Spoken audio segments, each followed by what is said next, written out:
Podcast Ambiente con Ley. Episodio Cuando el derecho defiende a la tierra.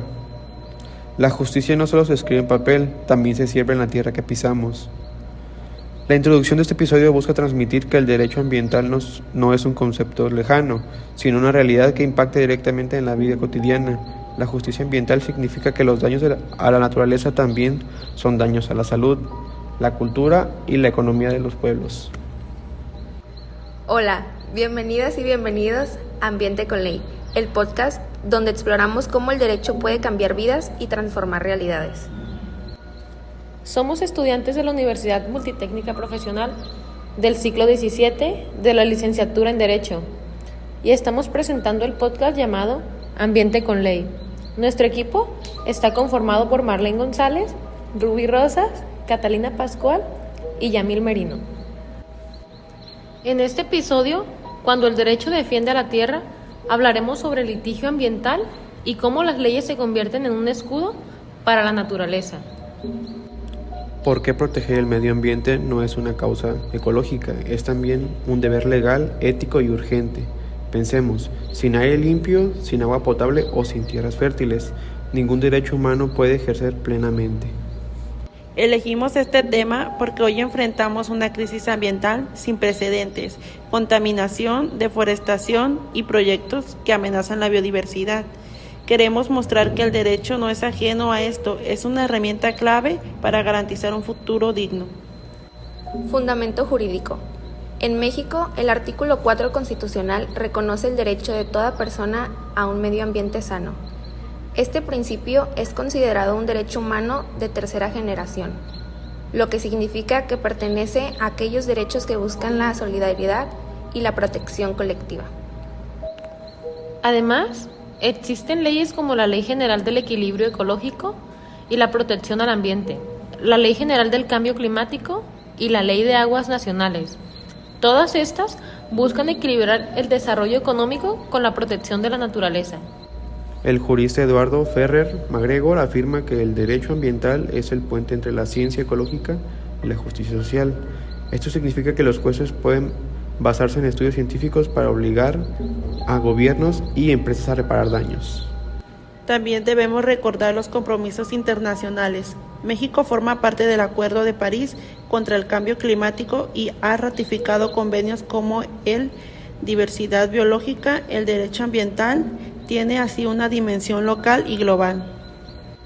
Históricamente, México no siempre reconoció el medio ambiente como un derecho humano. Durante mucho tiempo, la prioridad fue el crecimiento económico, incluso si eso implicaba destruir ecosistemas. Fue hasta finales del siglo XX y principios del siglo XXI cuando el derecho ambiental empezó a consolidarse en la legislación mexicana, presionando por movimientos sociales y organizaciones civiles. Casos reales. Un ejemplo claro es el caso del río Atoyac, en Puebla, durante décadas. Este río sufrió contaminación industrial y doméstica. En 2013, un grupo de vecinos y organizaciones presentó una demanda colectiva contra autoridades y empresas. En 2019, la Suprema Corte de Justicia de la Nación ordenó un plan de saneamiento con plazos específicos. Este caso mostró que los tribunales pueden exigir acciones inmediatas. El fallo obligó a implementar infraestructura de tratamiento de aguas residuales y programas de salud pública. Otro ejemplo importante es el del río Atrato en Colombia. En 2016, la Corte Constitucional reconoció el río como sujeto de derechos. Esto implicó nombrar guardianes comunitarios y obligar al Estado a restaurar sus ecosistemas.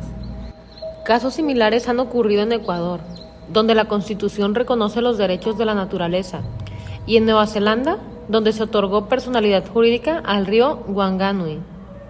En México también hay intentos de avanzar en esta dirección, como la defensa de los cenotes en Yucatán, el bosque de los cedros en Zacatecas y los manglares en Quintana Roo. Vale la pena mencionar otro caso en Sonora, el derrame de tóxicos en el río Sonora provocado por la mina de Buenavista del cobre en 2014. Afectó a más de 22,000 personas, contaminó pozos de agua y dejó una crisis de salud pública. Aunque hubo sanciones, la reparación integral aún sigue pendiente, lo que refleja lo difícil que es garantizar Justicia ambiental en la práctica. Participación ciudadana. El derecho ambiental no solo se ejerce en tribunales. La participación ciudadana es vital, desde consultas públicas hasta denuncias colectivas. La abogada María del Pilar García afirma que, sin presión social, las leyes ambientales corren el riesgo de quedarse en letra muerta. La organización comunitaria es clave.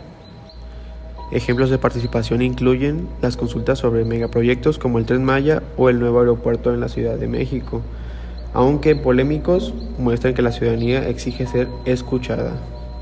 Además, cada persona puede contribuir, reducir plásticos, ahorrar agua, promover energías limpias, participar en reforestaciones. La suma de pequeños actos crean un gran cambio. Hoy también vemos cómo la juventud se convierte en protagonista. Movimientos como Friday for Future, inspirados por Greta Thunberg, han tenido eco en México y América Latina. Estudiantes y colectivos juveniles han salido a las calles a exigir políticas más firmes contra el cambio climático. Y no olvidemos a los pueblos indígenas. Su visión de respeto a la naturaleza, basada en siglos de convivencia armónica con el territorio, ha inspirado la incorporación de principios como el buen vivir en constituciones de países como Ecuador y Bolivia. Retos y futuros del derecho ambiental. Aunque hay avances, los retos son enormes. La Procuraduría Federal de Protección del Ambiente enfrenta limitaciones de recursos y personal, lo que muchas veces impide vigilar y sancionar de manera efectiva a quienes contaminan. También existe el desafío de armonizar el derecho ambiental con los derechos económicos y sociales. ¿Cómo lograr desarrollo sin destruir la naturaleza? Aquí entra el concepto de desarrollo sostenible, que busca equilibrar crecimiento con justicia social y respeto ecológico. Otro punto clave es la justificación climática. No todos sufren igual los efectos de la crisis ambiental. Las comunidades más pobres, rurales e indígenas suelen ser las más afectadas, a pesar de quienes menos contaminan. El derecho debe reconocer esas desigualdades y ofrecer soluciones más justas. Finalmente, el futuro del derecho ambiental pasa por una visión más innovadora. Reconoce la personalidad jurídica de la naturaleza, incorpora la ciencia en la sentencia y fortalece la educación ambiental desde las escuelas. Solo así podremos garantizar que las leyes se traduzcan en un cambio real. Hoy vimos que el derecho puede ser la voz de los ríos, los bosques y los animales. Te invitamos a reflexionar. ¿Qué harás tú para que la ley proteja la casa que todos compartimos? Recuerda que cuidar el medio ambiente es cuidar nuestra salud, nuestra cultura y nuestra vida. Gracias por escucharnos en Ambiente con Ley. Nos vemos en el próximo episodio, donde hablaremos de cuando el derecho protege los derechos digitales en la era de la inteligencia artificial. El episodio Cuando el derecho defiende la tierra nos mostró que el derecho ambiental es mucho más que un conjunto de normas. Es una herramienta indispensable para proteger la vida, la salud y el futuro de las comunidades, a través de casos reales en México y en todo el mundo. Comprendimos que la justicia ambiental surge de la unión entre la ley, la ciencia y la participación ciudadana. Sin embargo, también vimos que las leyes no tienen sentido si no se cumplen. Por eso, la organización social, la presión de los jóvenes, el conocimiento de los pueblos originarios y la vigilancia constante son elementos esenciales para que la defensa de la naturaleza se convierta en una realidad. En conclusión, el derecho puede ser la voz de los ríos, los bosques y los animales, pero depende de nosotros exigir que esa voz sea escuchada. Proteger el medio ambiente es proteger nuestras propias existencias y garantizar que las próximas generaciones hereden un planeta digno y habitable. Por eso, desde Ambiente con Ley, queremos invitarte a no quedarte al margen. Pregúntate, ¿qué puedo hacer desde mi espacio, mi comunidad, mi profesión o mi estilo de vida para proteger el medio ambiente? ¿Cómo puedo contribuir a que el derecho sea verdaderamente una herramienta de defensa de la tierra?